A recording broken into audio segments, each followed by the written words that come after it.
All right, hello everyone. Another job search guide episode is here, and we're gonna get right into it. Let me introduce you our amazing guest today, Evin Shamma. Thank you, Evin, for contributing today. Thank you so much for having me. Cool, perfect. So just to introduce real quick Evin. Evin is an experienced recruiter and talent hunter.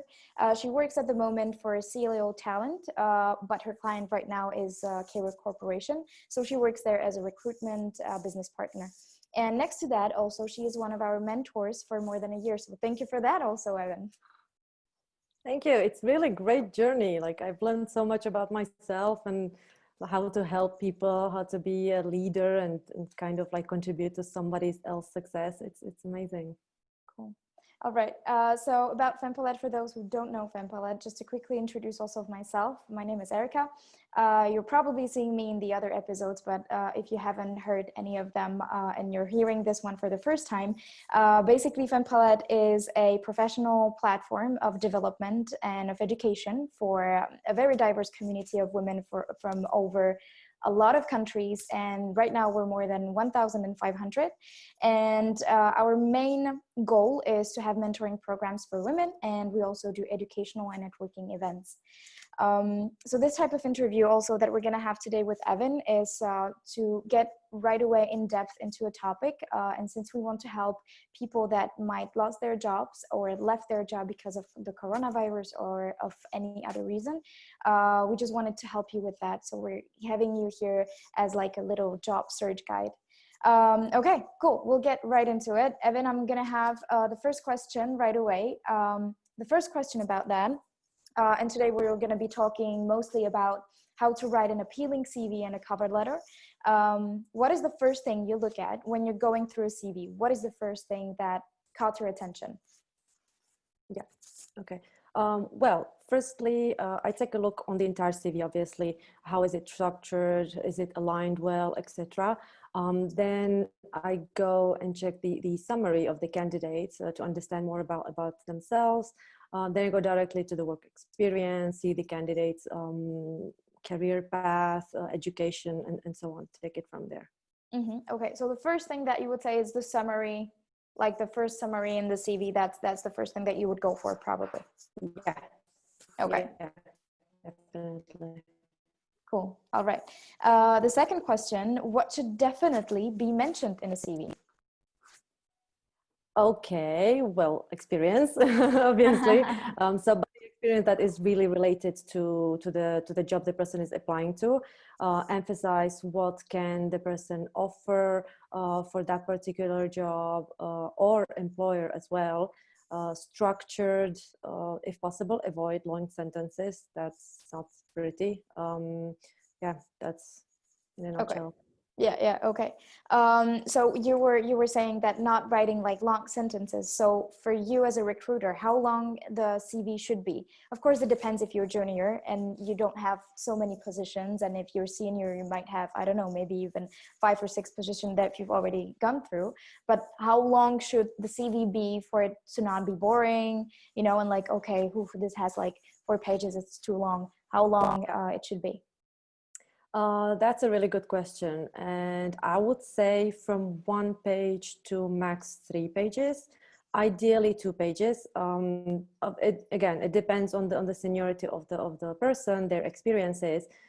So for people with like couple of years of experience, I would say 1 to 2 pages. That's enough. If your experience is significantly longer than this, then think critically about maybe what's relevant to that position that you're applying to, and make sure you really hit the point. Mm-hmm. What I have always like a problem, like when I was writing my CV, is like I want to share all the information that I got, and I'm just afraid that if I'm not going to put all the bullet points that I did, you know, it's just not going to be so good, and I just want to present myself in the best light. So yeah, it's good to have such a sort of, yeah, such an idea of like, okay, really having it 1 to 2 pages, because otherwise, yeah, I can understand that for you recruiters, you must like, how often, like how many CVs do you go through in a day? Like sometimes when you have really a lot of positions. Well, from like weekly, from 10 to even 100 sometimes, Yeah. depends on the volume. Yeah, Yeah, can be really overwhelming. So to keep it short and sweet, it's the best. Okay, yeah, cool. So how do you feel? And it's a quite controversial still topic, I would say. How do you feel about photographs in the CV? Should candidates always put a photograph, even though Yeah. they might not seem to themselves that they should put it there? Yeah, so I would say unless it is really required for the position, like if you're applying for a modeling job, avoid putting photos in the CV, and for many reasons, really. So you want to sell your experience, your skills, right? You don't want to sell your looks. So it can be also really like used to discriminate, whether it's deliberate or not. Photo on a resume could result in discrimination on the basis of race, age, gender, or other factors. But obviously, it's completely up to the candidates. So, and if you decide to go with a photo, please choose a professional one, because I very often see CVs or resumes with photos like from travels or selfies, and that's just not pretty. Yeah, got it, completely got it. Okay. What about the section that usually, and I would say it's something also about Czech people, I would say, they usually like to put their hobbies, even Yeah. though they might not be so interesting, you know, like when somebody puts there, like, I'm doing jujitsu, for example. Okay, that's interesting. Yeah. But if I'm going to put there, I love traveling, reading, and watching movies, is that really something that says something on me, and is it necessary to have it there, or can it be taken also like, okay, seen that a lot of times? Yeah, I would say put the hobbies in the CV. It can be a good kind of like a reference on whether the candidate is a good fit for the company culture, etc. Also, usually or often, the hobbies are somehow related to the job. So I would say it could be a good plus. Mm-hmm. I would say to maybe be a bit more concrete. Like if I'm having a favorite book, then writing my favorite book there, but not like just maybe writing reading, you know, but Yeah. maybe stating like what is my favorite book, because that tells something about me. What do you think? Exactly. So if you go for the hobbies, then be precise. So Mm-hmm. what is it exactly? Okay. Yeah. Nice. Cover letter can be always taken differently. And I think you've seen a lot of them as well. What is a cover letter? If I would ask you, what does cover letter mean to you? So, a cover letter is kind of a small introduction of the candidate, right? So, whether he or she is on who or she is, basically, and whether they are why they are applying. Sorry, why they are applying, why they think they are a good fit for the position. So it's a good place also to explain perhaps job gaps, or gaps between jobs, or any leaves, or etc.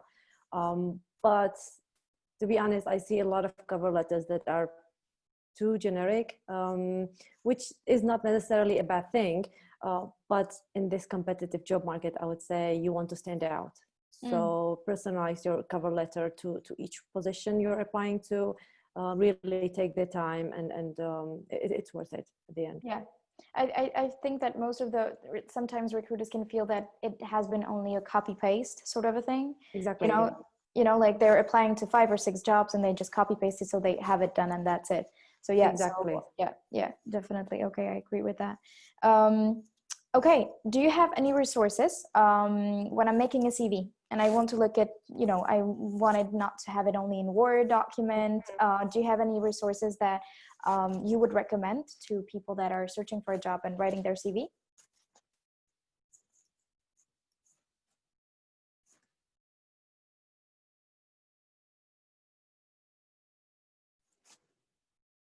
Yeah, I mean, there is a lot of like free CV builders on the internet. So if you Google resume, you would know, or Canva.com is amazing. It's a really good tool. Mm-hmm. Mm-hmm. Mm-hmm. Mm-hmm. Mm-hmm. Okay, so we have resume.io and Canva. I think like Canva is the go tool. It's like the dream thing if you want to do anything. Canva is here to help. So yeah, I'm glad that you're saying this It's tool. it's easy to use, so it's very user friendly. Yeah, definitely. Um, Okay, should a CV have a summary of the candidate? We already answered that a little bit, but if you think it's a necessary thing to have a written, like a summary of your persona, let's say. Yeah, well, as I mentioned earlier, so as a recruiter, I go through a lot of CVs in a week. So a strong summary can be just what a CV needs to stand out from the rest. Not many candidates write them, honestly. So it kind of shows that the candidate is really interested and took time to craft their CV. And for me, it's also a good introduction to the candidate, to their personality as well. But again, it should be short, to the point, should say what they are looking for. It should be appealing, and say that you have basically the right skills for that job. I go through a lot of CVs where they are like saying, like this generic, I'm hardworking, I'm motivated, Flexible. I'm driven. It's all, yeah, it's all good, but it's not what you're trying to sell, right? So to stand out, tell what is unique about yourself. So tell your experience, showcase your strongest assets up front. Describe what you're looking for as well. What are you looking for in your career right now? It's really something that you can do to stand out. Yeah. Sometimes I saw also like in CVs that you have this part that mentioned like highlighted skills. I think that's also like a good way maybe to, in a bullet points, to like sum up what you're best at. To just like make the recruiter's life easier, I would say. Exactly. So yeah, when it's like, yeah, when it's on the side and it's just like, my skills, my assets, or what I'm offering, you can like it's directly, your eyes will go towards that and just read it, and you have a good overview. Yeah, cool. Okay, what is the biggest mistake? Sorry, what is the biggest mistake people make when sending a cover letter? We already said copy paste. Would you add something else to it? Yes, so there are a lot of mistakes actually. First of all, length. Way too long cover letters, basically repeating their entire resume, entire CV. Cover letters should really distinguish you from others by saying why you want the job, and why we should pick you, or why the employer should pick you. Another mistake could be to as you mentioned, so it cannot be really that generic one. So really find out the name of the recruiter, find out who's the hiring manager, and address the letter to them. It's more, it's more like you can connect to the candidate as well from that point. Yeah, I think you're already starting a relationship with that person. Exactly. And that person also feels it, right? Yeah, exactly. Also, I would say don't be too or overly formal in the letter. So keep it a bit casual, maybe. So search about the company. I don't know, maybe check out any news related to them. Use it basically in the cover letter. It really makes a huge difference. Cool, nice. So also I wanted to point out that sometimes it can happen, and I think it happens a lot, that people, even though you're asking for it, they do not send the cover letter. How is that taking in the world of recruiters when you're not sending the cover letter and only the CV? Yeah, well, personally, I don't mind if the cover letter is not attached to the CV.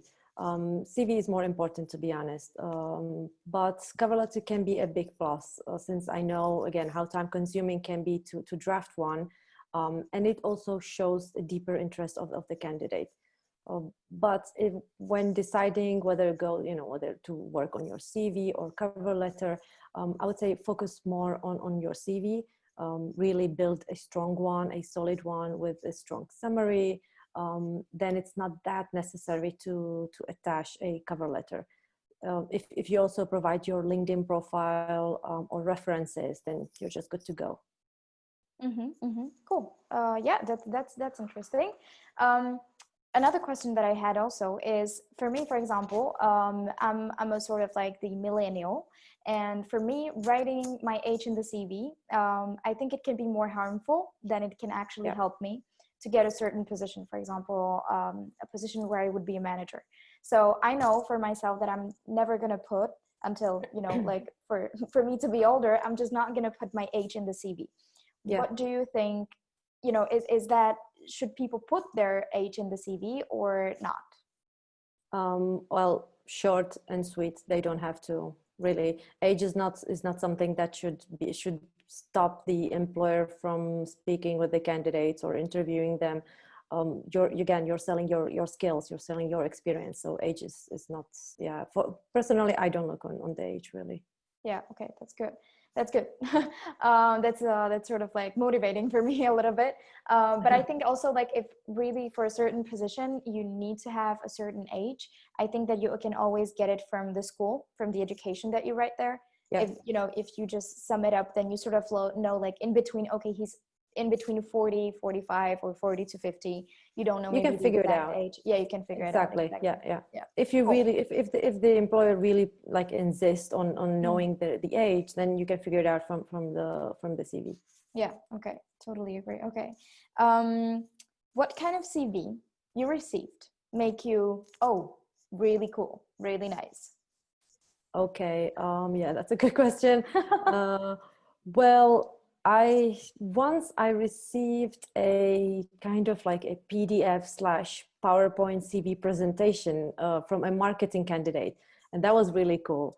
So it was for a digital marketing position. So obviously the profile was really creative. But generally speaking, you don't have to create this kind of like, whoa. CVs that stand out are those with really like a nice design to them. Again, there are plenty of CV builders out there, so you can choose from them, but choose wisely. It should relate to your personality. You want to stand out, but you don't want to like overdo it. Mm-hmm. Yeah, that's what I think. That's a huge topic. Like, for example, I saw one guy that he did his own website, and he actually like did some programming behind it so that you use like your keypad to actually go through your CV. So you were like in a little truck and you were moving. And for me, Wow. I mean, it's really cool. Okay. And for example, he was like for sure like applying for a position of a I don't know, developer or something like that. But like sometimes it can be, as you said, like, don't overdo it. Maybe Yeah, sometimes it's like way too cocky to be, maybe like way too unformal, like, hey, I'm here and here I exactly. am, and like, Yeah. yeah. Yeah, again, so keep it related like to yourself, but also like to the position, obviously. Mm. So for marketing people or digital marketing, it can be, they can do, like designing, whatever. But like for a CEO or for a C-level manager or middle management, it just a nice, really like structured. It's okay. Don't overdo it. Don't Yeah, like overthink it. the balance where you want to Yeah. find it everywhere in the world, the balance here is the thing as well. Yeah, Yeah, okay. exactly. Yeah, cool. Okay, about the topic of LinkedIn, do you check candidates on LinkedIn, and what Mm-hmm. do you look for there? Honestly speaking, sometimes I do check LinkedIn profiles. When I don't have all the information on the CV, but also, LinkedIn can be really good reference check. I can read what others say about the person, how engaged the person is on the platform, what they post, what they're talking about. You're gonna have this kind of overview of the person as well. So yeah, it's helpful. See who is connected to, etc. So it Mm-hmm, can be mm-hmm. helpful. Yeah. Is it important, for example, for the people that you're hiring to have recommendations on LinkedIn, on their It's nice to profile? have. Okay. It's nice to have, definitely. But if it's not there and I need it, then I just ask for it. Mm-hmm. Okay. Okay. Cool. Um, Another one. So LinkedIn is one of the, let's say, professional social media, but then you have those that are personal, and that is Mm-hmm. Facebook and Instagram. And Yeah. I know that when I used to be a recruiter, I was looking on Facebook and on Instagram. I just wanted to know who is that person, and if the person really thinks about it, from a different angle as well. Yeah. And I think that maybe all of us should think about what is our digital, let's say, path, and what can be found on the internet about myself. What is your perception of this? Yeah, that's a good question. I don't usually go on Facebook and Instagram, honestly. I'm not sure if it's because I recruit for really like C levels and middle management, like high profiles, but like from my career, I might like did that like a couple of times, really. I don't remember. But just in case, I think in case that person does not have any LinkedIn profile, it might be good to search on Facebook, or Instagram, or other social media platforms. But again, I don't do that very often. Usually CV, cover letter, LinkedIn profile, it's more than enough to have an overview of that person. Yeah. And so when the person, for example, doesn't have a photograph, do you still like, do you search for a photograph on the internet or maybe like on LinkedIn to just see whom you're going to be talking to, or you don't care at all? I don't care, really. Yeah, Okay. I don't care. Okay, Honestly, cool. I might did that like, I think maybe 2 times in my entire career, because it's just the name was kind of like weird, like something was odd. But yeah, Okay, I don't do cool. that. Yeah, that's really nice, actually. That's really nice. Yeah, I that's don't want really to get attached, because good. you can get attached with a photo, and I don't want to do Mm-hmm. that. I want to be really like clear. Yeah, to have already like some prejudices about that person, Yeah, like yeah, how, yeah, exactly. exact. Okay, Yeah. that's good. That's good. That's really good. Okay, we have the last one here. LinkedIn versus CV. Is it enough to apply Mm-hmm. to send your LinkedIn profile, or would you always need a CV?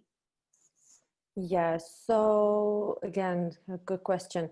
Um, Basically, and nowadays we all, I think we see LinkedIn as a really like kind of powerful, full-bodied personal branding tool.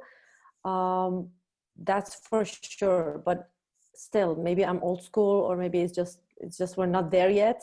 I do ask for the CV. I need the CV, and for two reasons. First of all, to craft a CV takes time, right? So I want to know that that person is really committed enough, because anyone can share some information about themselves, but to really take the time and make the CV, the cover letter, etc., that's a solid sign of Mm, professionalism, commitment. mm. And secondly, we need the CV for internal purpose. So we need to share their CV with the hiring manager or the recruitment team, and have it basically internally in our system. Okay, cool. All right. Well, that's it. That was pretty quick. Thank you very much, Evan, for sharing and contributing with all your knowledge and your know-how and your experience. Thank you very much.